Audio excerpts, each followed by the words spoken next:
Well, it's a response video to True North. It's a dangerous subject. I'm sorry I offended you. Didn't mean to do that, didn't intend to do that.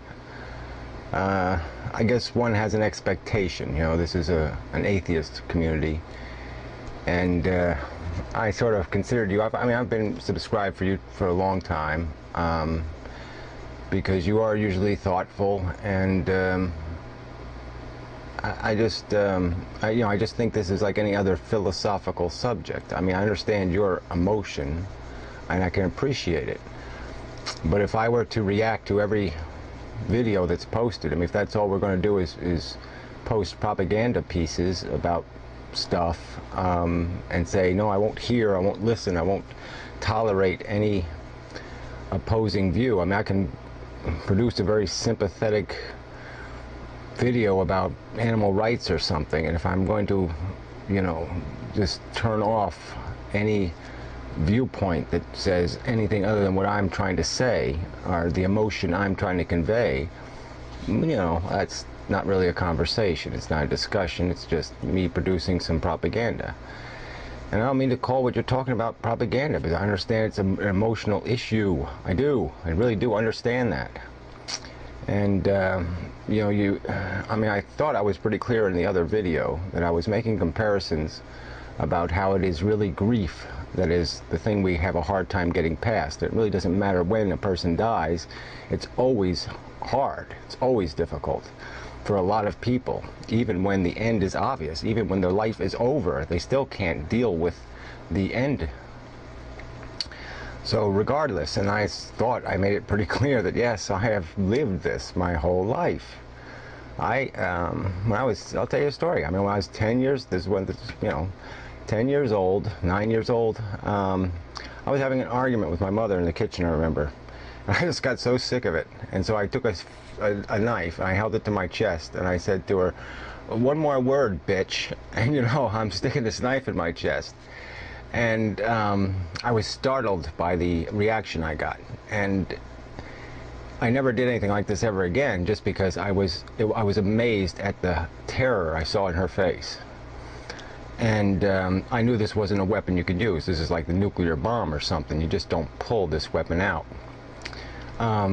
But there was nothing insincere in what I did, because yes, I have my first memory of consciousness, is looking out my window with a wet diaper and saying to myself, what the fuck? Life has never made any sense at all to me. Okay, animals eating each other, this horror, all this nonsense, no, it never made a lick of sense to me. And so to give me an argument about what's normal or natural as an excuse for something, especially from an atheist, I just don't get where that means anything. Why should I fucking obey nature? Nature is fucking insane. And as for normal human behavior or normal attitudes, why should I give a fuck what they are? Come on, normal is fucking frightening. Normal is fairy tales.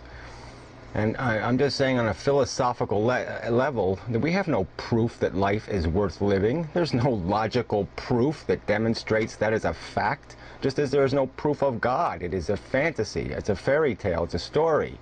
Maybe there is a logical proof. Maybe it's not as preposterous a theme as God. But I haven't seen it. I haven't seen the logical proof that explains why life is definitely worth living. No doubt about it.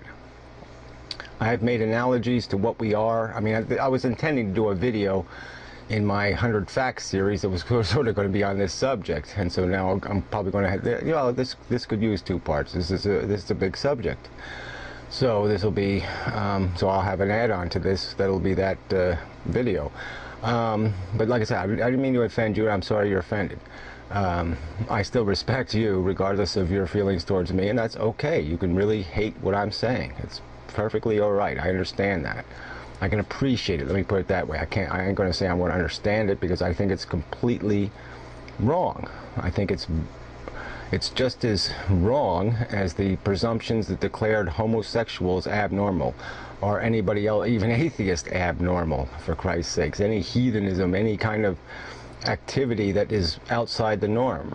And then my second argument to this would be that I think the honest conversation is what can save lives. I think the fact that people who are going to commit suicide know that they're going to get exactly your reaction. They're going to get this emotional fucking reaction. They're not going to be understood. All they're going to do is be preached to about what fucking life means and how much they should give a damn and how much they should live for every fucking buddy else, even though they themselves just see nothing in it, no point in it. And certainly people go through periods, they go through imbalances, and I'm saying my whole point is that yes, let them talk about it, and then you can talk them through. I'm telling you that people who are you know, temporarily besieged by a depression will be able to see that it is just something that, oh yeah, you're right, 6 months ago I was fine, so how come I'm crazy now? They'll see that. But people who have had a life where they just, you know, like I said, 10 years old, you can go back to my first fucking origins on this fucking bullshit planet.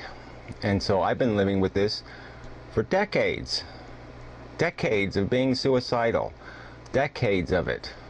And not really, you know, and so, you know, people in my position should certainly have a right to say, well, fuck it, yeah, I don't want anything to do with this shit. Give me a graceful exit and I'll take it.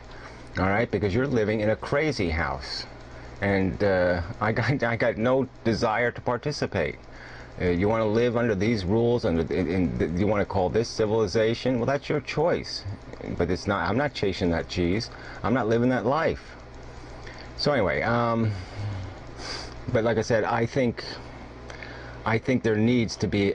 This is almost a funny thing to say, but the right to kill yourself almost gives people the strength to live. I think knowing they have the freedom to choose to get out makes them stronger, makes them more able to take what comes, because they have this security blanket. They have this idea that, okay, well, if I have to go, I can get out, I can escape. And it just makes them stronger. And so I think we will save more lives by getting past the taboo and really trying to work with people, not against them.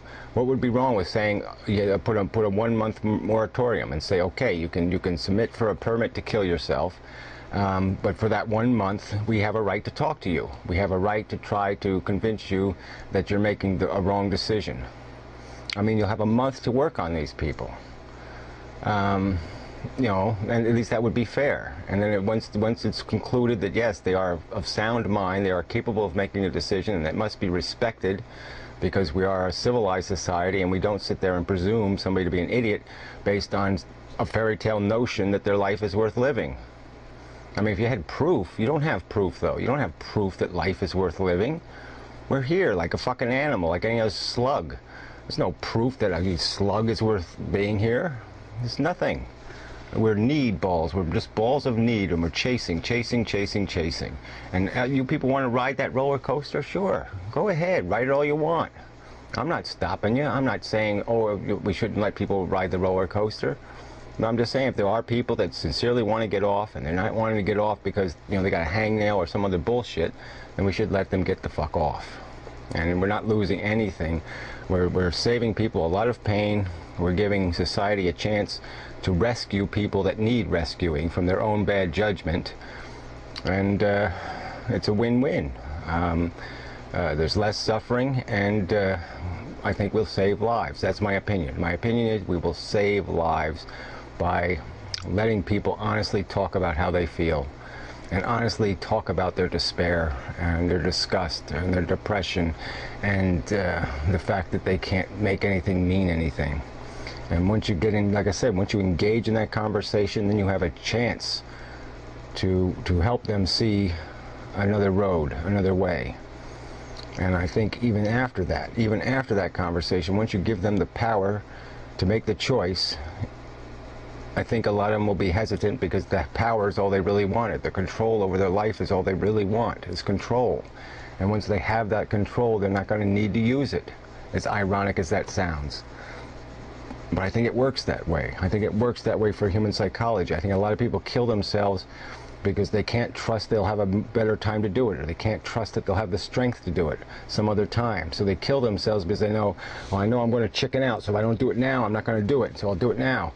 And I just, you know, like I said, I think and then there's a whole group of people too that they're so emotionally troubled, they're using suicide as a weapon against somebody they're mad at or something they hate. And so those people will be completely disengaged, because now if you kill yourself in secret in some violent way, it would be completely obvious that you did it just to hurt somebody. And so, you know, there would be no honesty. You know, the honesty would stop those kind of people from killing themselves, because they wouldn't be demonstrating anything but their own pettiness. You know, and they would be obligated to talk. So, time's running out. But that's my response.